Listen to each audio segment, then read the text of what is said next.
ভক্তবৃন্দের চরণে আমার কোটি কোটি দণ্ডবত প্রণিপাত।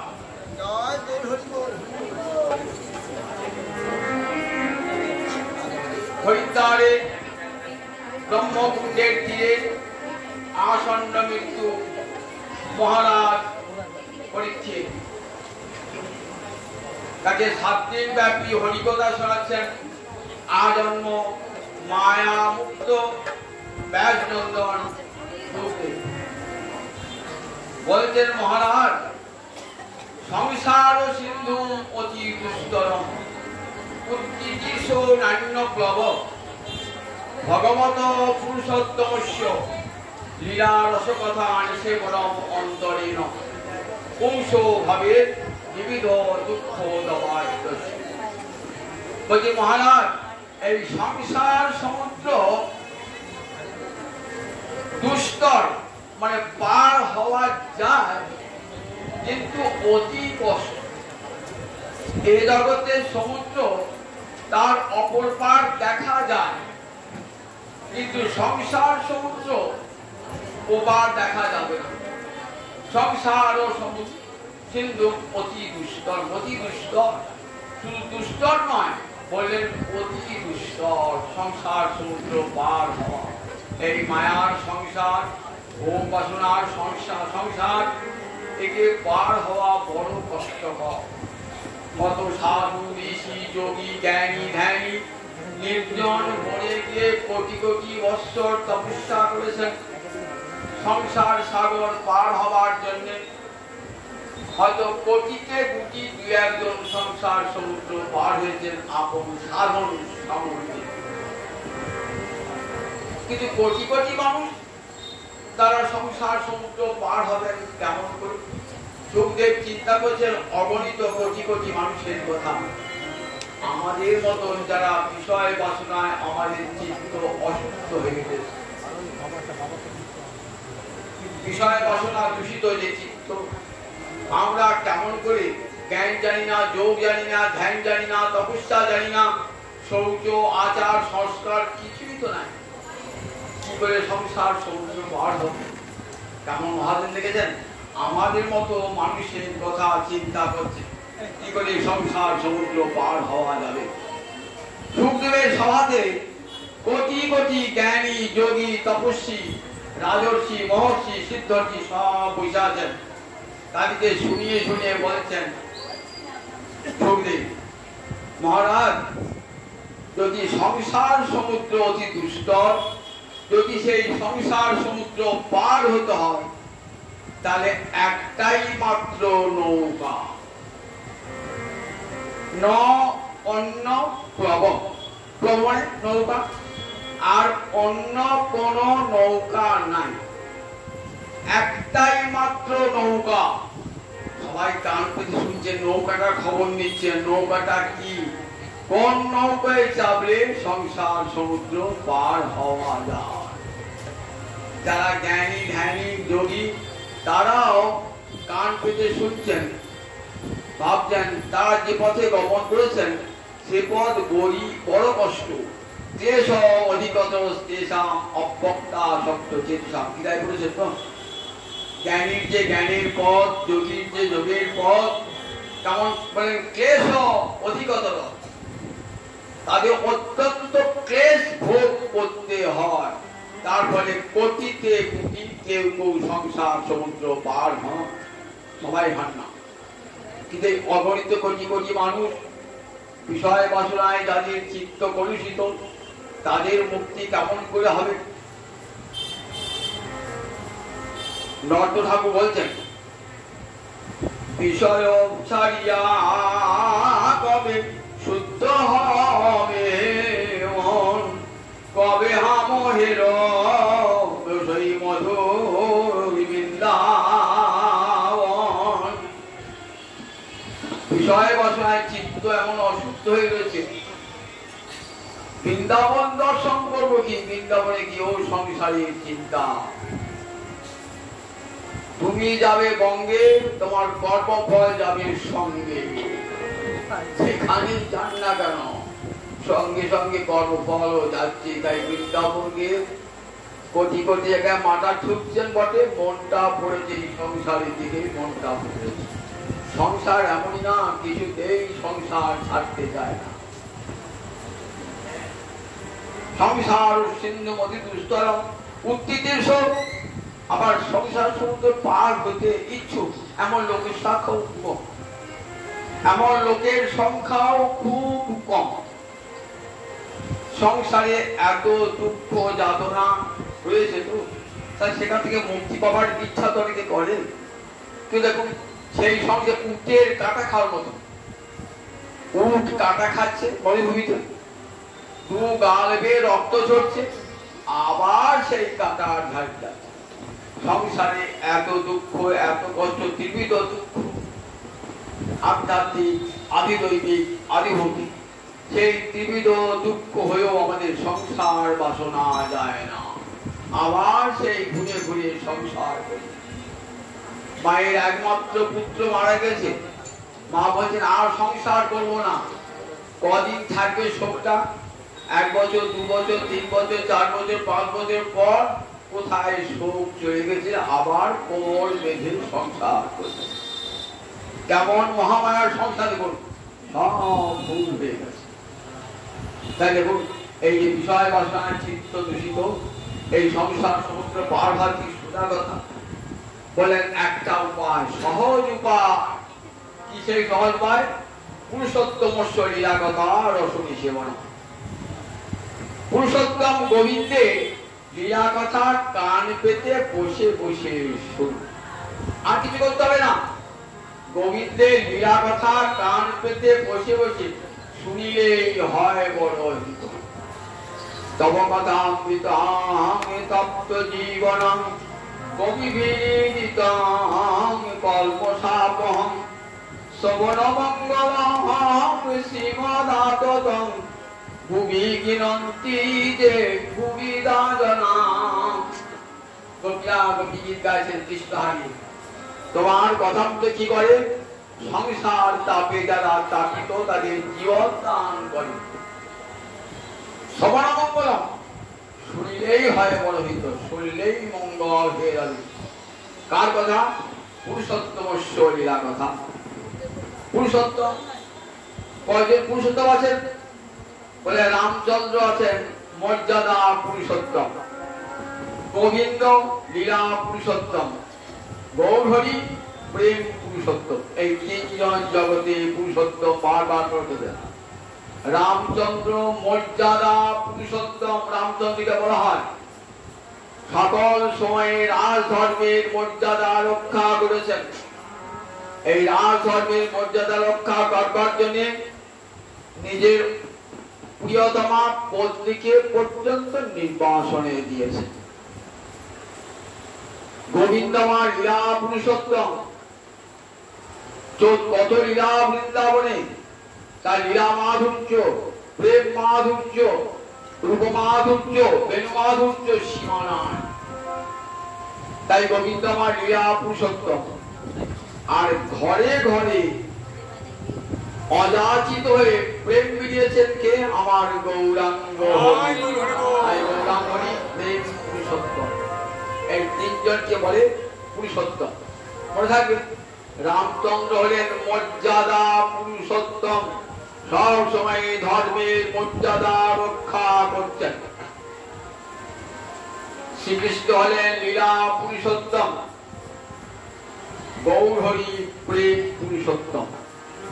এদের কথা কান পেতে বসে বসে শুনুন, সংসার সমুদ্র অনায়াসে পার হয়ে যাবে। কথা শোনার এত দাম। কলিযুগে যা বিরক্ত। তাই আমার মহাপ্রভু 2 ভাগবত সঙ্গে করাইল সাক্ষাৎকার। 2 ভাই হৃদয়ের খালি অন্ধকার, 2 ভাগবত সঙ্গে করাইল সাক্ষাৎকার। গৌরহরি আর নিতাই চাঁদ 2টি ভাগবতের সঙ্গে আমাদের সাক্ষাৎকার মিলিয়ে দেন।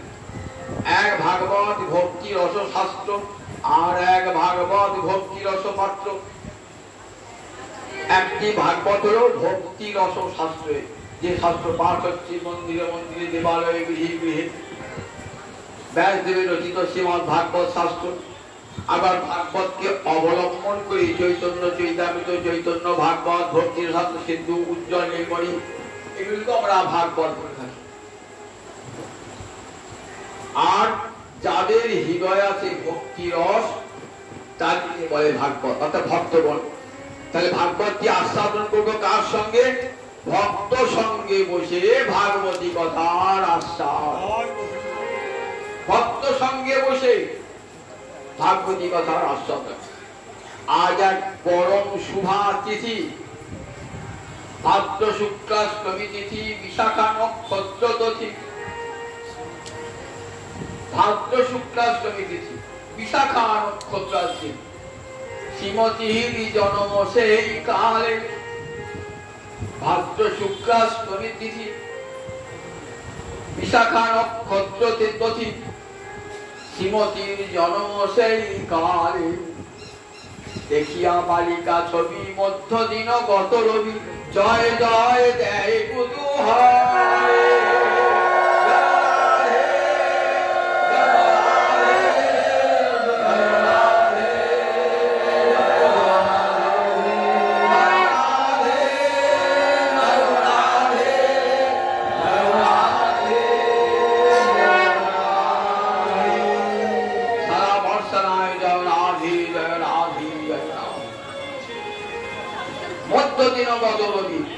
আমার সময় জন্মিয়েছেন এমন শুভা তিথি।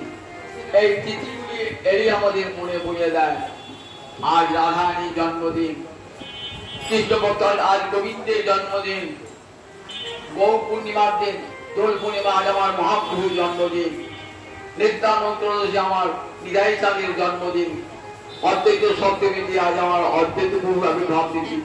এই তিথিগুলি আমরা তো ভুলাই ভগবানকে, তিথিগুলো কত পবিত্র দেখুন, আমাদেরকে স্মরণ করে দেয়। আজ সেই সুন্দর তিথিতে আমরা সমাগত একবার রাধারানীর কাছেই শুনবো তার আবির্ভাবে, তার কাছেই শুনবো। রাধারানীকে খুব ছোট্ট করে সর্বদামোদর শুনিয়ে দিলেন। রাধা কৃষ্ণ প্রণয় বিকৃতি লাদিনী শক্তি, রাধা কৃষ্ণ প্রণয় বিকৃতি। রাধারানী হলেন কৃষ্ণ প্রেমের ঘনীভূত রূপ। প্রেমটাকে চোখে দেখা যায় না, কারণ সেটা হৃদয়েই থাকে, তার তো কোনো রূপ নাই। কিন্তু সেই রূপটা আমরা দেখলাম রাধারানীর মধ্যে, সেই রূপটা আমরা দেখলাম যে প্রেম মূর্তি ধারণ করেছে। যারা আমরা রাধারানীকে দর্শন করি না, যারা গৌরীলা দর্শন করেছেন, তারা কি দেখেছেন? প্রেম মূর্তি ধারণ করেছে। গৌর নাম রমিয়া ধাম, প্রীতি মূরতি দাতা, সখী কহনা গৌর কথা। গৌর নাম অমিয়া ধাম, প্রীতি মূরতি দাতা। প্রীতি মূরতি, প্রীতি মানে প্রেম, মূরতি মানে মূর্তি, অর্থাৎ প্রেমের মূর্তি দাতা মানে দান করেছেন। প্রেমকে মূর্তি দান করেছেন আমার গৌরাঙ্গ হইলে ভাজায়। প্রেম যেন মূর্তি ধারণ করেছে। রাধা প্রেম কি বস্তু সেটা আমরা গৌরকে দেখলেই জানতে পারি যে রাধা প্রেম কি বস্তু। প্রেম মূর্তি ধারণ করছে। তাহলে প্রেম থাকে কোথায়? হৃদয়ে থাকে। তো যখন থাকে অমুক্ত রূপে, আর যখন বেরিয়ে আসে প্রেমটা হৃদয় থেকে, তখন রাধা মূর্তি ধারণ করে। তাই রাধা কৃষ্ণ প্রণয় বিকৃতি। রাধা আর কেউ নয়, কৃষ্ণ প্রেম রাধা মূর্তি ধারণ করে জগতে। রাধা কৃষ্ণ এক আত্মা, দুই দেহ ধরি, অন্যান্য বিরসের রস আস্বাদন করি। একটা আত্মা, একটা দেহ হয়, তো প্রত্যেকের পৃথক পৃথক আত্মা, পৃথক পৃথক দেহ। রাধা কৃষ্ণের বেলা কি? এক আত্মা দুই দেহ। খুব ভালো করে অর্থ বুঝবেন। আত্মা একটা, দেহ দুটো। গোবিন্দ রাধা। আত্মা কিন্তু একটাই, এক আত্মা। রাধা কৃষ্ণ এক আত্মা, দুই দেহ ধরি। তাহলে দুটো হলেন কেন? একাকী নইব রমতি, একাকী আনন্দ হয় না, খেলা হয় না। তাই গোলকে রাসমণ্ডলে গোবিন্দ ভাবছেন, আমি তো খেলবো, আমার সাথী, খেলার সাথী কে হবে? গোবিন্দের বাম অঙ্গ কে করল? বাম অঙ্গ থেকে আবির্ভূত হলেন অখণ্ড রসবল্লভ রাধা রানী। গোবিন্দের বাম অঙ্গ থেকে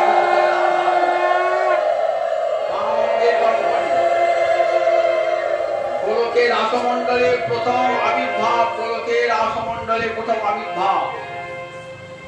এই আবির্ভাবে একটা পূর্বাভাস আমরা দেখতে পাই পুরাণে।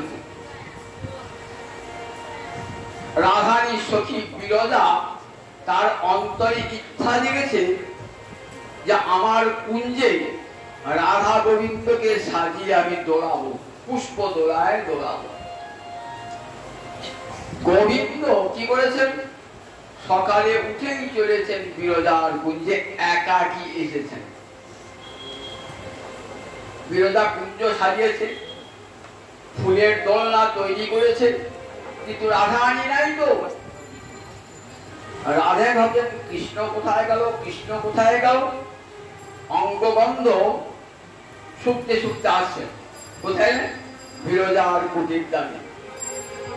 সেখানে শ্রীরাম আছে প্রহরী। গোবিন্দ শ্রীরাম করলেন, শ্রীরাম যদি কেউ আমার কুঞ্জে ঢুকতে চায় বলবে কৃষ্ণের আদেশ নাই, কৃষ্ণের আদেশ নাই। শ্রীরাম বলে, বেশ প্রভু। এবার রাধা এসেছেন বিরজার কুঞ্জে, ঢুকতে যাচ্ছেন।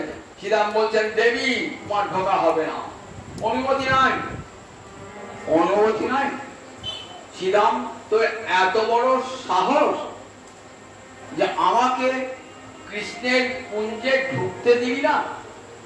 জানিস আমি কৃষ্ণের প্রেয়সী শ্রেষ্ঠা, আমাকে তুই ঢুকতে দিবি না? আমি তোকে অভিশাপ দিলাম, তুই অসুর বিপুলের জন্ম হবি। বিনা দোষে আমাকে অভিশাপ দিলেন দেবী। আমি তো কৃষ্ণের আদেশ পালন করেছি, তা আমিও কৃষ্ণ কম ভালোবাসি না। আমার যদি কৃষ্ণ ভালোবাসা থাকে, আমিও তোমাকে অভিশাপ দিলাম, তুমি মর্তে মানবী হয়ে জন্মাবে এবং 100 বৎসর কৃষ্ণ বিরহে কাঁদবে, 100 বৎসর কৃষ্ণ বিরহে কাঁদবে। রাধারানী গিয়েছেন, যখন ঢুকবেন বিরজা কি করেছেন? তখন রাধারানী ক্রোধে ওই বিরজা যে ফুলের দোলনা বসেছিলাম পুড়ে গেল। বিরজা কি অমঙ্গল হলো? বললেন বিরজা চিন্তা করো না, রাধারানীর ক্রোধে ওই ফুলের দোলনা পুড়ে গেছে। বিরজা ভাই কি করলেন? গোলে জল হয়ে গেল নদী, বিরজা নদী হয়ে গেল। বিরজা কোথায়? বিরজা দেবী সারা বৈকুণ্ঠে চারিদিকে বিরজা, কারণ সমুদ্র বলে সেখানে বিরজা রয়েছেন। রাধারানী এসে বিরজাকে দেখতে পেলেন না, জানতে পেরেছেন বিরজা জল হয়েছে। আমাকে তুই দেখ প্রবঞ্চনা করলি আমার সখী হয়ে, আমি তোকে অভিশাপ দিলাম তুই জল হয়ে থাকবি, ওই জলদেহ ধাম করতে, জলময় হতো। বিরজা উঠেছে গোবিন্দের চরণ ধরে কাঁদছেন যে প্রভু আমার কি করতে হবে? বলে কোনো চিন্তা করো না, এসব লীলা আমি সাজিয়ে রেখেছি। তুমি যাবে বৃন্দাবনে, যমুনা হয়ে যাবে, সেই যমুনার তীরে তীরে আমার কত লীলা হবে, কখনই আমাকে ছাড়তে হবে না। আবার কলিন্দ পর্বতের কন্যা হয়ে তুমি জন্মাবে, তখন তোমার নাম হবে কালিন্দী।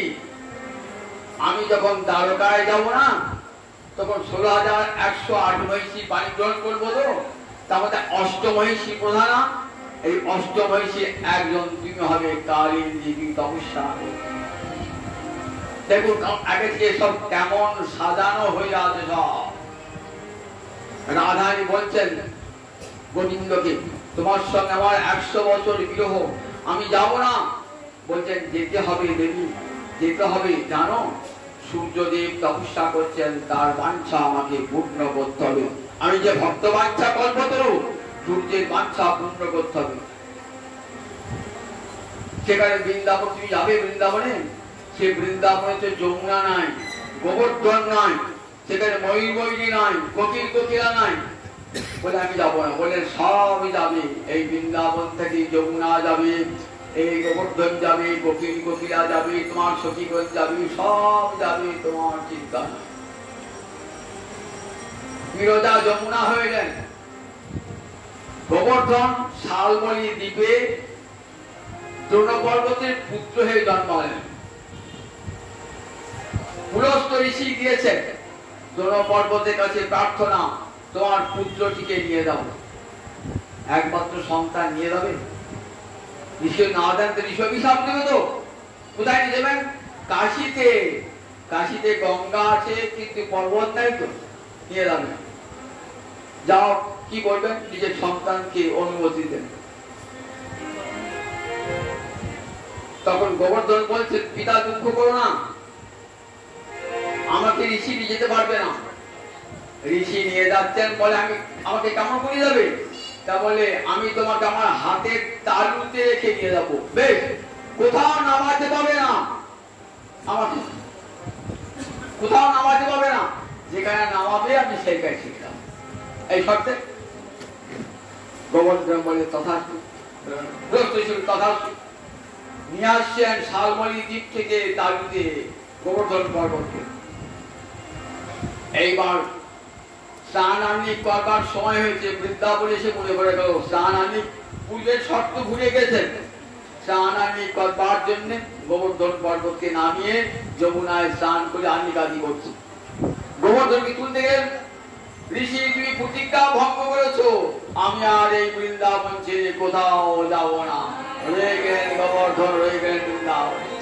তাহলে গোবর্ধন এলো, যমুনা এলো, কোকিল কোকিল সব সখীগণ সব আসছে। যেতে হবে বৃন্দাবনে, অপূর্ব লীলা হবে। দেখো রাধারানী চেনো না, তোমার সঙ্গে বিরহ হয় বটে, কিন্তু তোমার সঙ্গে আমার মিলনও হবে। লীলা হেতু তুমি পরদারা হবে, পরকীয়া হবে। এবার যোগমায়া আমাকে এক অপূর্ব রসের আস্বাদন করাবেন, পরকীয়া রসের আস্বাদন করাবেন। এটি বৃন্দাবন ছাড়া কোথাও হবে না। তুমি পরবধূ হবে। দেখুন, সূর্যদেব তপস্যা করছে, কঠোর তপস্যা, দিব্য বর্ষ সহস্রাণী তপস্দেবে। দেব পরিমাণে 1000 বছর তপস্যা করছেন সূর্যদেব। কোথায়? মন্দরদ্বয়ী আসাধ্য, মন্দরদ্বয়ী অর্থাৎ মন্দর পর্বতের গুহায় বসে তপস্যা করছে। সপ্ত লোক কম্পিত হয়ে উঠেছে। ক্ষীর সমুদ্রে দিয়ে গেলেন, বললেন কোনো ভয় নাই গোবিন্দ, বলে কোনো ভয় নাই। সূর্যদেব কৌশব নন্দন তপস্যা করছে, আমি শীঘ্রই তার বাঞ্ছা পূর্ণ করবো, তোমরা যাও। এলেন কার কাছে? সূর্যদেবের কাছে। কেমন তপস্যা? হেড মুন্ডে উল্টো পদে শ্বাস প্রশ্বাস যুদ্ধ করে ভগবানকে ডাকছে। বলেন কি চাও? বরং প্রিয়তাম, বর চাও। বললেন প্রভু আমি যে বর চাইবো দেবে? বলে হ্যাঁ তুমি যাও, বর চাইবে তাই দেবো। আমি তো ভক্ত বাচ্চা কল্পতরু, কি বর চাও বলো? কি বর চাইলেন? দেখুন, কন্যা নিরক্ষণ সংযুক্তা দত্ত্বা তদ বশকো ভব। সর্বসুরক্ষণ একটি কন্যা দাও, আর শর্ত তুমি হবে তার বশীভূত। এই তোমাকে ঠকালে। জগতে আমি স্বাধীন, আমি কারো বশীভূত নয়। এই ত্রিলোক আমার বশীভূত, ব্রহ্মাদি দেবগণ সবাই আমার বশীভূত। আমি তো স্বাধীন স্বরাট, আমি তো কারো বশীভূত নয়। একজন আমাকে বশীভূত করছে পৃথিবীতে। বিনার আধান প্রাণের কবি গড়িয়েছে। একমাত্র রাধারানী আমার প্রিয়তমা, যিনি আমার প্রাণের চেয়েও শ্রেষ্ঠ, সেই রাধা রানী আমাকে একমাত্র বশীভূত করতে পারে, আর কেউ না। মোর রূপে আপ্যায়িত হয় ত্রিভুবন, রাধার দর্শনে মোর জুড়ায় নয়ন। মোর রূপে আপ্যায়িত হয় ত্রিভুবন, আমার রূপ দেখে ব্রহ্মাদি দেবগণ পাগল হয়ে যায়। আর শিরাধার দর্শনে আমার জুড়ায় নয়ন, আর রাধাকে দেখে আমার দুটি নয়ন জুড়িয়ে যায়। মোর বংশী গীত হলে ত্রিভুবনের মন, রাধার বচন হরে আমার শ্রবণ। আমি যখন বাঁশি বাজাই ত্রিভুবন কেমন হয়, সেই বাঁশির গানে স্তব্ধ হয়ে যায়। নারদ তুম্বুরু নাচতে আরম্ভ করে, ব্রহ্মাদি দেবগণ কৈলাসে ব্রহ্মা আছে, পাতালে নাগেরা আছে। আর আমার মোর বংশী গীতে হলে ত্রিভুবন, আর শিরাধার বচন মোর হরয়ে শ্রবণ। আর রাধার মিষ্টি মিষ্টি কথা আমার কি করে, আমার দুটি কানকে স্মরণ করে নেয়। সুতরাং বিনার আধান প্রাণ কবি গরিয়সী, রাধানী ছাড়া জগতে আমার আর তো কেউ বেশি নাই। বেশ, রাধানী তোমার কন্যা হবে, কিন্তু লীলা হেতু তব কন্যা পর দ্বারা হবে। আর এখানে আমি অপূর্ব লীলা করবো, তোমার কন্যা পরের বধূ হয়ে আসবে। পরের বধূ, আমার প্রেয়সী পরের বধূ হয়ে আসবে, নইলে পরকীয়া লীলা হবে। পরম ভক্ত ব্রাহ্মণ গোবিন্দের তপস্যা করছে। গোবিন্দ এসেছেন, কি দাও? বলেন গোলকেশ্বরীকে আমি ভাজ্যা করতে চাই। বলে বাবা, গোলকেশ্বরীকে ভাজ্যা করবে তুমি? ত্যাগ করো, এই প্রার্থনা পূরণ করতে পারবো না। এক জন্ম কেটে গেল, আবার দ্বিতীয় জন্মে সে ব্রাহ্মণ তপস্যা করছে। কি দাও? গোলকেশ্বরীকে আমার ভাজ্যা করে দাও। গোলকেশ্বরীকে ভাজ্যা, এ অসম্ভব, অসম্ভব। আবার তৃতীয় জন্মে এবার এসে বলছেন ভয়ঙ্কর কঠোর তপস্যা, কি দাও? ওই গোলকেশ্বরীকে আমার ভাজ্যা করে দাও। বলে ঠিক আছে, তোমার বাঞ্ছা আমি পূর্ণ করব, তবে রাধারানীর অঙ্গ সেটা আমার প্রেয়সী, ওই অঙ্গ স্পর্শ করবার ক্ষমতা তোমার থাকবে না। তুমি নপুংসক পুরুষত্বহীন হয়ে জন্মগ্রহণ করবে। বলেন তাই? তবু তো ঘরে পরমালক্ষ্মীকে দেখতে পাবো, দেখতে পাবো। সেই ব্রাহ্মণ হয়ে এলেন আয়ান ঘোষ, তারই বধূ হয়ে এলেন লীলা হেতু তব কন্যা পর দ্বারা হবে। আর লীলার জন্য আপন বধূকে পর বধূ সাজিয়েছেন। দেখুন আপনার এদিকে বিশ্বভানুরাজ বলেন সূর্যদেব, বলেন সূর্যদেব তুমি কোথায়? বর্ষা নাই, রাভেল বলে জায়গা আছে, সেখানে তুমি জন্মাবে। বিশ্বভানুরাজ আরবি, তোমার প্রভা অংশ, সূর্যে তো প্রভা থাকে, প্রভাটা তোমার পত্নী হবে, তার নাম হবে কীর্তিদা। আমি তখন তোমার কন্যার জন্মাবো। বিশ্বভানু রাজা সূর্যদেব বিশ্বভানু রাজা হয়ে এসেছেন, সুকঠোর তপস্যা করছেন দেব পরিমাণে 1000 বছর, সন্তান হলো না। রানী কীর্তিদা বললেন গোবর্ধনের কাছে যে কাত্যায়নী আছে, ওই কাত্যায়নী উপাসনা করুন। এখন বৃন্দাবনে দেখলে কাত্যায়নী দেখতে হবে না, বৃন্দাবনে গেলে এই কাত্যায়নী মূর্তি সবাই দেখতে হবে। কাত্যায়নী, ওই কাত্যায়নী দেবীর উপাসনা করে ব্রজকবিরা কৃষ্ণকে পেয়েছিলেন, ব্রত করেছেন কাত্যায়নী ব্রত। বলে আমি কাত্যায়নী ওর বাঞ্ছা পূর্ণ করবো।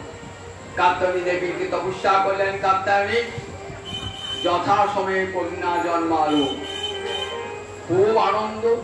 কন্যা জন্মেছেন, কন্যা যে জন্মগ্রহণ করেছেন, তখন মা কীর্তিদা দেখছেন কন্যা জন্মেছে, দেখতে কি সুন্দরী, কি অঙ্গ লাবণ্য, যেমন সুন্দর রূপ, এত সুন্দর বরণ, কিন্তু কন্যার তো নয়ন নাই, কন্যার দুটি চোখ তো অন্ধ।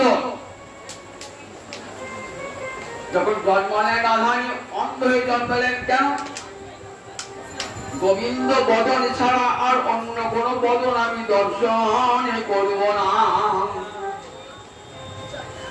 জনম অবধি হাম রূপ হারণ নয়ন চিরপিত ভেল লাখ লাখ যুগ হিয়ে হিয়ে রাখল তবু হিয়ে জুড়ল না গেল।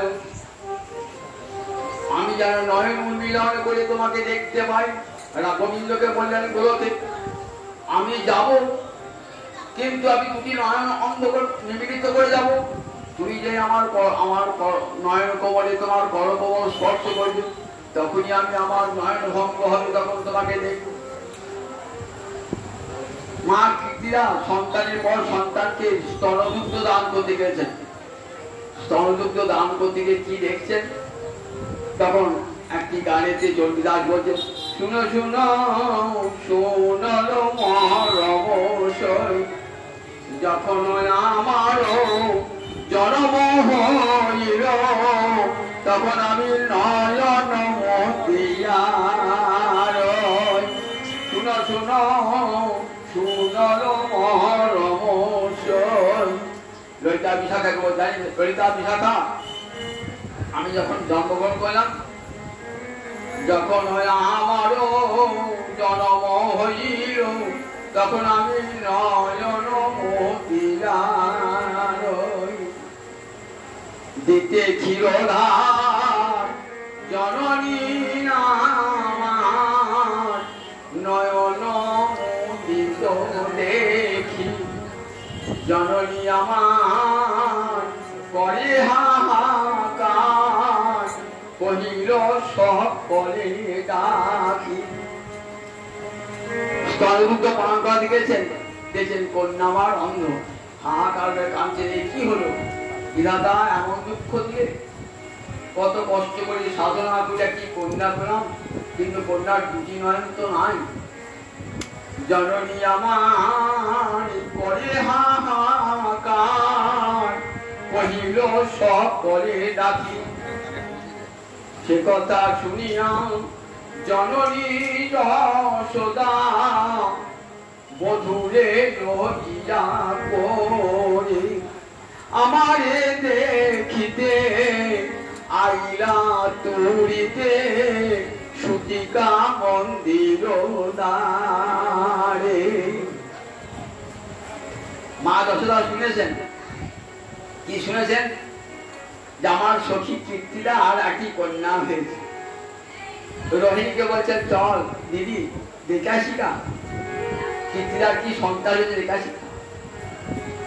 তখন তো কৃষ্ণ বলরামের স্বয়ংমতে 1 বছর বয়স হয়েছে। রোহিণী আসছেন,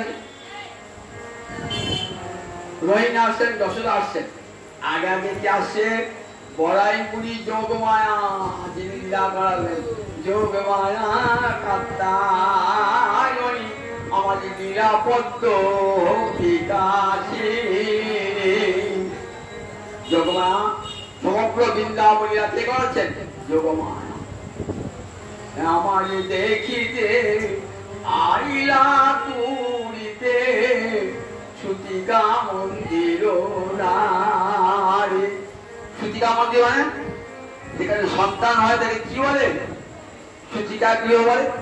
তখন তো হাসপাতালে নার্সিংহোমে সন্তান হতো না, বাড়ি কি হতো, সুতিকা মন্দির দ্বারে।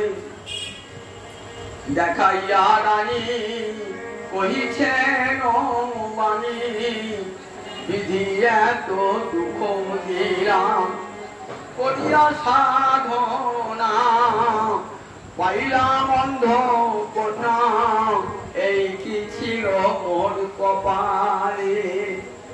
দেখো দিদি এত তপস্যা করি সন্তান পেলাম, বিধাতার দান কি হয়ে যাবো, পেলাম অন্ধ কন্যা, পেলাম অন্ধ কন্যা, এই কি ছিল কপালে। উঠো উঠো বলি করে ধরি তুলি বসালো যতন করে, হেন এই সময়ে মায়ে দেওয়া গিয়া বধূ পরশিল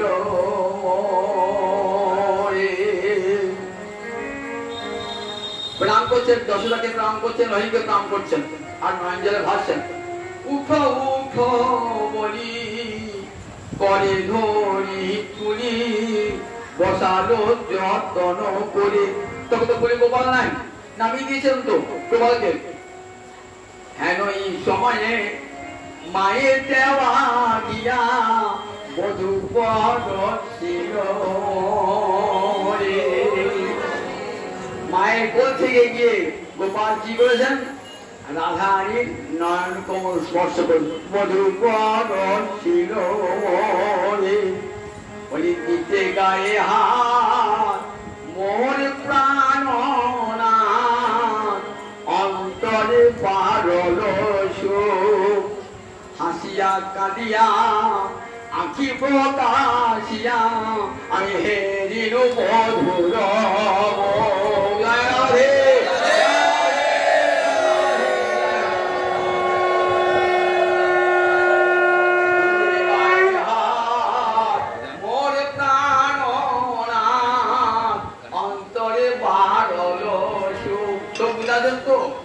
এই গোবিন্দ অঙ্গে স্পর্শ করেছেন না, জানতে পেরেছেন মাধব গোবিন্দ এসেছে। দিতে গায়ে হাত মোর প্রাণ অন্তরে বারল সুখ। তবে আমি হাসিয়া কাঁদিয়া আখি প্রকাশিয়া আমি হেরিনু বধূর। চোখ খুলি রাধানী গোবিন্দ বদন দর্শন করলেন। প্রতিজ্ঞা করেছিলেন যে তুমি না, তুমি গেলে তোমার মুখ দেখে তবে আমি চক্ষু উন্মিলন করব। তখন মা যশোদা কেমন, তখন মা এই দেখবে কি সুন্দর, দেখ দেখ কেমন সুন্দর চোখ, দেখ। তুই বলি চোখ দেখ, অন্ধ করলাম। এটা বুঝিল অন্ধ হইল আনন্দ জননী যশোদার মনে। তখন আমারও কল্যাণে আনন্দিত মনে করিলা বিবিধ দানে। তখন মা যশোদার আনন্দ ধরে না, কীর্তিদার আনন্দ ধরে না, দুটো চোখ খুলে তাকাচ্ছে, পটপট করে শ্যাম সুন্দরের মুখের দিকে তাকাচ্ছে। ঘুচিল অন্ধ হইল আনন্দ যশোদা জননীর মনে। তখন আমারই কল্যাণে আনন্দিত মনে করিলা বিবিধ দানে। কীর্তিদা মা যশোদা তখন ঠিক করলে সব ব্রাহ্মণগণকে, অতিথিগণকে, আচার্যগণকে, গুরুবর্গকে দান করবেন সব। অন্ধকন্যা নয়ন ফিরে পেয়েছেন তো, বলছেন দেখো সুজন যে জন জানে সে জন পূজনে নাহি কো জানে। বলছেন যে দেখো এই রাধারানী যে কেন অন্ধ হয়ে জন্মেছেন এটা কারা জানেন? সুজন যে জন জানো সেই জন পূজনে নাহি কো জানে। যারা পূজন কৃষ্ণ ভক্তি বিরোধী তারা জানে না। সব সময় প্রেমেতে মগন রসে রসে অনুগমন নিজ চণ্ডী দাসে ভানে। রাধারী মন সবসময় কৃষ্ণ প্রেমে মগ্ন হয়েছে। রাধারী কৃষ্ণ ছাড়া আর কিছুই জানেন না। দেবী কৃষ্ণময়ী প্রত্যা রাধিকা পর দেবতা সর্বলক্ষ্মীময়ী সর্বসম্ময়ে নিকান্তি পরা। রাধারী কৃষ্ণময়ী কৃষ্ণ যাহারে অন্তরে বাহিরে যাহা যাহা নেত্র পরে তাহা কৃষ্ণ সুরে। তার অন্তর বাহির কৃষ্ণময়। আমি যদি নয়নে মুদে থাকি আমি অন্তরে গোবিন্দ দেখি। আবার নয়ন মেলিয়া দেখি শ্যাম। আমি যদি চলে যাই পথে শ্যাম যায় মোর সাথে সাথে চরণে চরণ ঠেকাইয়া। হে মা লাগে মরি, বলি হে মা লাগে মরি। পায়ে পা টিকে যাচ্ছেন, হে মা লাগে মরি। লোকে কৃষ্ণকে দেখলে বলিবে কি হে মা লাজে মরি। জান নাই কিন্তু কৃষ্ণ ভাবে যে রাধাই দেখছেন, আসছেন কৃষ্ণ আমার সঙ্গে আসছেন, কৃষ্ণ আমার সঙ্গে আসছেন। দেহ মন প্রাণ সব গোবিন্দ চরণে অর্পিত রাধারানী। 24টি ঘন্টা কৃষ্ণ চিন্তায় মন মগ্ন। দেবর্ষি নারদ এসেছেন। কোথায় এসেছেন দেবর্ষি নারদ? দেবর্ষি নারদ এসে যমুনার তীরে দেখছেন একটা বালিকা তপস্যা করছে। বৃন্দাবনে কেউ তপস্যা করে না। কেন করে না? চক্ষু মুদ্রিত করে তপস্যা করতে হয় গো। তা বৃন্দাবনে চক্ষু মুদ্রিত গোবিন্দকে করে না। তা বৃন্দাবনে তপস্যা নাই, সর্বত্র তপস্যা আছে, বৃন্দাবনে তপস্যা নাই। নারদ অত্যন্ত ঔৎসুক্যের সঙ্গে এসেছেন। হরে কৃষ্ণ কৃষ্ণ কৃষ্ণ হরে হরে, হরে রাম রাম রাম হরে হরে। বিরাজন্তে হরিগুণ রাধায় ধ্যান হয়ে গেছে। আচ্ছা মা, তোমাকে একটা কথা জিজ্ঞাসা করবো। বৃন্দাবনে তোকে তপস্যা করে না, তুমি তপস্যা করছিলে কেন? প্রণাম করছেন নারদ। বলছেন বাবা, যোগীরা ঋষিরা ধ্যানীরা জ্ঞানীরা তারা কি করেন? 24 ঘন্টায় বিষয় চিন্তা, 1 ঘন্টাও যদি কৃষ্ণ চিন্তা হয় তাই নির্জন সাধন। আর আমার বিপরীত, আমার 24 ঘন্টায় অন্তরে কৃষ্ণ চিন্তা। তাই 1 ঘন্টা কৃষ্ণ ভুলবার জন্য আমি তপস্যা করছি, কেন 1 ঘন্টাও কৃষ্ণ ভুলতে পারি। দেখেছেন রাধার সঙ্গে আমাদের কেমন তপস্যা। আমরা 24 ঘন্টায় বিষয় চিন্তা করছি, 1 ঘন্টা ভাগবত শুনছি, ওই কানটা পাতা আছে, মোহনটা পালিয়েছে। মোহনটা কানকে বলছি খাওয়াতে আমি পাচ্ছি। এগুলো সব লেবার তো, কান নাক সব লেবার তো, মন তো রাজা। আমাদের কার জীবন পালিয়ে গেল, মন পালিয়ে গেছে। কোথায় বাড়িতে মন পড়েছে, স্ত্রীতে পুত্রে মন পড়েছে, ওই কান দুটো খোলা থেকে আমাদের খেটে মরছে কান দুটো। তাহলে দেখুন মন, যে মন আমরা কি করি 24 ঘন্টা মন ভাগবত শুনতে সব মন পড়ে থাকে সংসারের দিকে। 24 ঘন্টায় মন। আর রাধারানীর 24 ঘন্টায় কৃষ্ণ চিন্তা। তাই কৃষ্ণ ভোলবার তপস্যা। অবাক দেবী, তোমার চরণে কোটি কোটি বালিকা হলে তোমার চরণে কোটি কোটি প্রণাম। তুমি কৃষ্ণ ভোলবার জন্য তপস্যা করছো রাধারানী। আমার অন্তরে এত করুণা রাধারানী, পরম করুণাময়ী। কত কথা বলবো, 8টা বেজে গেছে, 8:15 বেজে গেছে। এবার তুমি দূরে আমার মারবে। সঙ্গে বলি রাধারানী কত করুণা। দেখুন রাধারানী যাচ্ছেন অভিসারে, তো একটা শিগালি, মরা শিগালি মুজ আছে পায়ে, ঠিক আছে। বলছে এটা কে? মনে আমার সখী কোন মুর্শিদায় পড়ে আছে। ললিতা বিশাখা বলছে না রে না, ওটা তো সখী নয়, ওটা একটা শিয়াল মনে পড়ে আছে। রাখালেরা গরু এসে শিয়াল থেকে মেরে ফেলে দিয়ে গেছে। না না, আমি যখন সখী করছি সখী। ললিতা রাধারানী চরণ ধোয়া জল এই দিয়েছেন শিকার থেকে, শিকারটা বেঁচে গেল, সখী হয়ে গেল। ওই রাধারানী যখন এত কৃপা আমাকে করলে, আর একটা কৃপা আমাকে করো। এইখানে যার মৃত্যু হবে, দেহ পতন ঘটবে, সে যেন তোমার সখী হয়ে জন্মান্তর। বৃন্দাবনে আধা মন্দির কাছে সীমাখোর একটা জায়গা আছে, ওইখানে সব যাদের দেহ পতন হয়ে যায় ওইখানে পুরানো।